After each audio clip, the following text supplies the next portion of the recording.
따라서 예수님의 탄생. 누가복음 2장은 그 예수님의 그 탄생에 관한 말씀을 우리에게 전해주고 있는데, 여러분들이 성경을 읽어보시면 마가복음, 요한복음, 예수님의 탄생 기사가 없습니다. 예수님께서 그 사역을 시작하시는 그 내용부터 마가복음을 시작하고 있고, 요한복음도 이렇게 누가복음처럼 자세하게 예수님의 출생했을 때 어떤 일이 있었는지에 대한 기록을 담고 있지 않습니다. 예수님이 어떤 분이냐? 뭐 이런 거를 오히려 소개하고 있죠. 예수님은 말씀이 육신이 되신 분이다. 뭐 이런 표현으로 예수님의 어떤 신성에 관한 이야기를 다루고 있지, 예수님의 탄생 기사를 다루고 있지 않습니다. 마태복음도 여러분들이 살펴보시면 마태복음에는 동방박사 얘기가 나오고 뭐 그냥 넘어갑니다. 근데 이 동방박사 얘기도 그 헤롯이 그 동방박사들하고 만나요. 그러니까 헤롯이 동방박사들한테 물어봅니다. 언제 그 별이 나타났냐? 이렇게 물어보는 거를 봐서 예수님이 탄생한 바로 그 당시에 그 동방박사들이 만난 게 아닙니다. 무슨 뭐 페르시아에서 베들레헴까지 휙 하면 날라오는 게 아니잖아요. KTX 타고나? 그게 아니잖아요. KTX 타고 와도 시간이 걸려요. 그러니까 이 동방이라고 하는 거는 당시 페르시아를 우리가 얘기하는데, 페르시아부터 뭐 어쨌든 뭐 뭘 타고 왔다고 해도 아무리 빨리 와도 휙 하고 오는 건 아니에요. 그러니까 굉장히 시간이 많이 걸린 겁니다. 그러니까 예수님은 이미 태어나셨고 동방박사들이 온 때는 시간이 많이 지난 다음에, 그러니까 예수님이 그냥 태어나셔서 베들레헴에서 살고 계셨어요. 근데 이제 동방박사들이 와가지고 우리가 하늘에 있는 별을 보고 여기까지 왔는데, 유대인의 왕으로 나시니가 어디 계시냐 이렇게 물으니까 그냥 예루살렘이 난리가 났죠. 막. 예루살렘이 그때까지는 조용했어요. 예수님이 이미 태어나셨고 예수님은 잘하고 계신데 아무도 몰라. 어디에 계셔요? 베들레헴에 계셔요. 아무도 몰라. 이런 내용을 마태는 우리에게 전해주고 있고, 마태는 그 중에서도 예수님이 누구냐? 유대인의 왕으로 오신 분이다 라는 얘기를 이 동방박사들이 했기 때문에, 왜? 마태복음 왕의 복음이니까. 마태복음엔 다 왕 얘기가 많이 나와. 예수님은 그 왕이시다. 또 천국 얘기도 많이 나와요. 뭐 그랬든 어쨌든 그 동방박사 얘기는, 그러니까 예수님 탄생하고 한참 세월이 지난 다음에, 언제냐? 그건 나도 몰라요. 그냥 별을 보고 왔다 그러니까 언제쯤 별이 나타났냐? 헤롯은 물어봤는데 그 시기가 특정되어 있지 않습니다. 이 누가처럼. 근데 이 누가는 예수님의 그 출생한 바로 그때가 언제냐? 호적하려고 전부 다 베들레헴 출신 사람들이 베들레헴에 모였던 그때, 거기서 예수님이 출생을 하셨다. 아주 그러니까 출생한 그 시간과 장소와 날짜가 정확하게, 그리고 이렇게 그럼 예수님이 그 출생하셨을 때 쓸쓸하게 출생하셨냐? 아닙니다. 축하객이 있었다는 거예요. 축하객. 예수님의 탄생을 축하하기 위해서. 요셉과 마리아가 그래도 사람인데 참 예수님을 이렇게 좋은 데서 이렇게 그 좀 출생하게 하고 싶었을 거죠. 근데 그 어제 우리가 안 대로 뭐 여관에 있을 데가 없어가지고 그냥 말구유에서 출생하게 되는데 얼마나 속상하겠어요. 그래서 그 아이를 이게 낳아가지고 말구유가 말여물통이에요. 닦긴 했겠죠. 어떻게 말여물통 닦지도 않고 거기다 뉘어놨겠어요. 그래도 깨끗하게 닦아가지고 거기다가 이렇게 강보에 싸가지고 이렇게 아기를 이렇게 올려놨어요. 구유 놓일 때가 있어야, 뭐 안고만 있을 수도 없잖아요. 다 올려놨는데 그때 목자들이 온 겁니다. 목자들이 이 목자들이. 왜 목자들이 그 예수님 탄생 바로 즉시 왔다고 얘기하면 강보에 쌓여 구유에 되어 있는 아기를 보니 이것이 너에게 표적이다. 그러면서 그 밤에 밖에서 양을 지키고 있던 이 목자들에게 천사가 나타나 가지고 빨리 베들레헴에 가서 그 너희를 위하여 구주가 태어나셨는데 경배를 하고 와라. 그래가지고 내일도 한 번 더 해야 돼요. 왜냐하면 동그라미를 끊어놨기 때문에 그냥 내일도 한 번 더 해야 돼요. 왜냐하면 내일도 목자 얘기야. 목자 얘기인데 어쨌든 이게 내용이 이게 끊어져 있기 때문에 제가 편의상 뭐든 목자가 이제 내일은 이제 베들레헴에 있는 예수님 만나는 내용입니다. 오늘은 그 천사에게 소식을 듣고 베들레헴으로 달려갈 준비를 하는 목자들에 관한 말씀입니다. 제가 어젯밤서부터 오늘 새벽까지 계속 생각을 해봤어요. 뭐 내용은 뭐 알긴 하지만 왜 천사가 그 많고 많은 사람 중에 여러분 그 많고 많은 사람 중에 목자들에게 갔을까? 그 예루살렘 주변 뭐 예루살렘서부터 베들레헴까지 사람이 없는 게 아니에요. 사람 많아요. 왕도 있고 제사장도 있고 뭐 레위인도 있고 뭐 또 뭐 유대인도 있고 뭐 신분이 높은 뭐 사람 니고데모 뭐 아리마대 요셉 뭐 이런 분도 그때 살았으니까 있었을 거고 뭐 많아요. 굉장히 사람들이 많이 살고 있었습니다. 근데 밤에 밖에서 자기 양떼를 지키던 목자들에게 주의 천사가 나타나 가지고 그 지금 소식을 이렇게 전해준 겁니다. 사가랴의 가정도 천사가 와서 소식을 전해줬고 마리아에게도 천사가 와서 소식을 전해줬고 이 목자들도 천사가 와서 소식을 전해줬고 그래서 이 오늘 목자에 관한 말씀을 생각하면서 첫 번째 우리가 생각한 말씀 뭐냐면 영광을 체험했다. 영광이 나타났다. 이 말씀이에요. 주의 영광이 그들을 두루 비침에 크게 무서워하는지라. 이게 어디냐면요. 9절에 있어. 9절. 다 같이 읽어봐요. 시작. 주의 사자가 곁에 서고 주의 영광이 그들을 두루 비침에 크게 무서워하는지라. 이 영광을 받던 사람이 성경에 또 있는데 사도행전 9장에 다메섹으로 올라가던 바울이 영광이 나타나는 걸 보고 납작 엎드렸습니다. 여러분도 아마 이 영광이 나타나면 납작 엎드릴 수밖에 없어요. 그냥 엎드려요. 이게 훈련 안 받아도 뭐 군사 훈련 안 받아도 군사 훈련 받으면 어때요? 그러면 다 일어나. 그럼 일어나고 군사 훈련 받으면 그게 되죠. 근데 이게 군사 훈련 안 받아도 돼요. 이사야 보세요. 이사야도 막 영광이 보이니까 그냥 납작 엎드리잖아요. 이게 자동이지 이게 무슨 뭐 훈련 받아 되는 게 아니에요. 그러니까 여러분 이 주의 사자가 곁에 서고 주의 영광이 그들을 두루 비침에 크게 무서워한지라. 이런 본문을 읽으면요. 여러분들은 무슨 생각을 해야 되냐면 나도 영광을 한번 체험해 봐야 되겠다. 나에게도 이런 사건이 한번 일어났으면 좋겠다. 이런 꿈을 꾸셔야 돼. 꿈을 안 꾸잖아요. 그럼 평생 죽을 날까지 그냥 그렇게 이런 체험 못하고 그냥 믿음 생활 하다가 이렇게 끝날 수 있지만 여러분이 이 말씀을 읽으면서 목자들이 영광을 이렇게 체험했다는데 나도 영광을 한번 봤으면 좋겠다.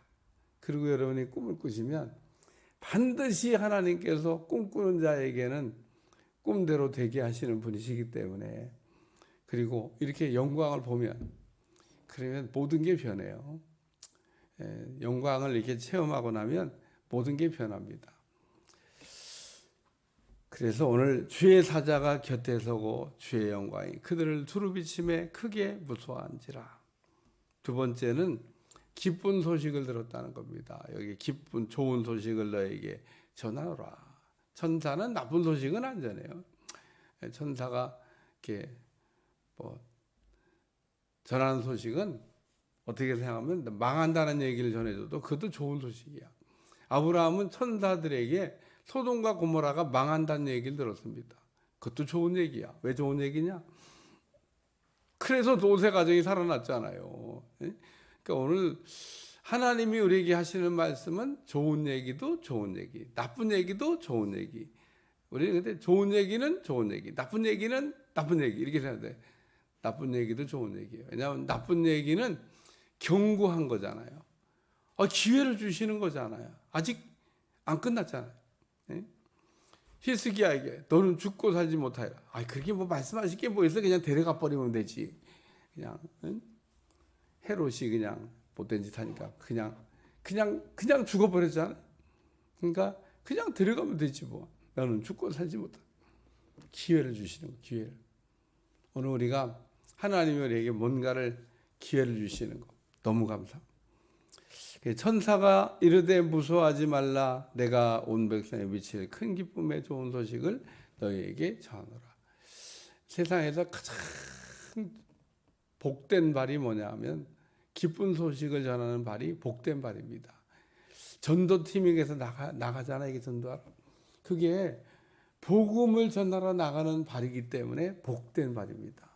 제일 우리가 발이라고 하는 게 그냥 어디는 못 가요. 그냥 가고 싶은데 다 가잖아요. 근데 그거는 복된 발이 아니에요. 우리가 전도를 나가는 발은 이건 복된 발인 겁니다. 왜? 기쁜 소식을 전하러 나가는 발이기 때문에 복된 발이에요.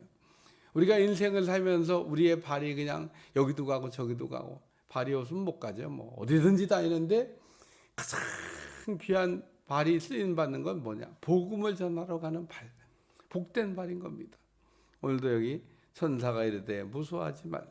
보라 내가 온 백성의 제일 큰 기쁨의 좋은 소식이 뭐냐면 그리스도가 베들레헴에 나셨다는 거예요. 너희를 위하여 다윗의 동네 그러면 다 알아요. 그게 베들레헴이야. 다윗이 태어난 동네가 베들레헴이거든요. 그래서 다윗의 동네 그러면 베들레헴 다 알아요. 다윗의 동네 너희를 위하여 구주가 나셨으니 곧 그리스도 주시니라. 그러면서 예수님은 나사렛에서 출생하지 않았어요. 만약에 그 가이사가 아우구스도가 호적하라 안 했으면 그러면 나사렛에 출생할 뻔했죠. 그러면 메시아가 안 돼. 메시아가 되려면 베들레헴에서 태어나야 돼요. 왜냐하면 미가가 베들레헴에서 태어나야 된다고 예언을 해놨기 때문에. 그래서 미가의 예언의 성취를 하기 위해서 그 나사렛에 살던 마리아가 만삭의 몸을 이끌고 그 베들레헴까지 왔는데 얘든 지나놓고 보니까 그게 하나님이 다 미가가 예언한 걸 마리아가 알았을까? 몰랐을까? 몰랐을 수도 있습니다. 어떻게 다 알아요?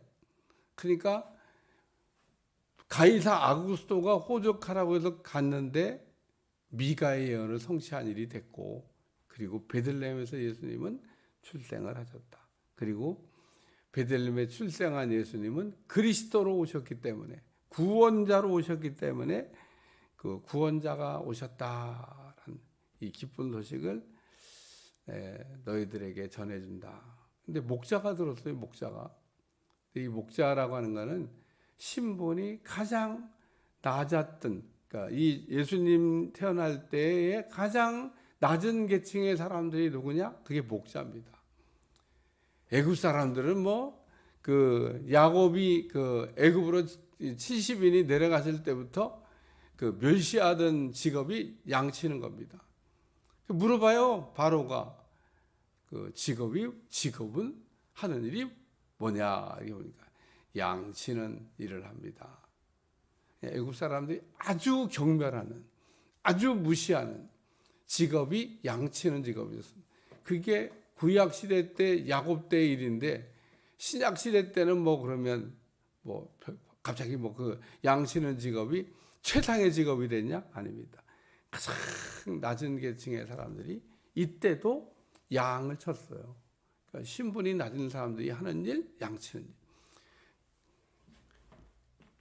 예수님을 구유에 쌓여 있는 아기를 보니 이것이 너에게 표적이다. 그런데 예수님이 누구를 위해 오셨냐? 너희들 같이 낮은 계층의 힘없는 사람, 너희들 같이 정말 도움이 필요한 사람, 너희 같이 이런 사람들을 위해서 오신 분이다라고 하는 얘기를 표적으로, 예수님은 이렇게 똑똑한 사람들을 위해서 오신 분이 아닙니다.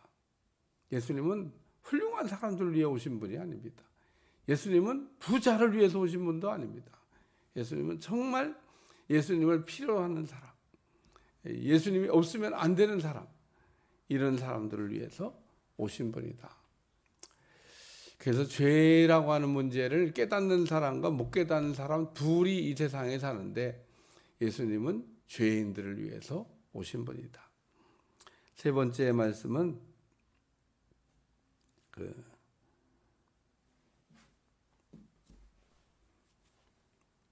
호련히 수많은 천군이 그 천사와 함께 하나님을 찬송할 때 지극히 높은 곳에는 하나님께 영광이요 땅에는 하나님 기뻐하는 사람 중에 평화로다.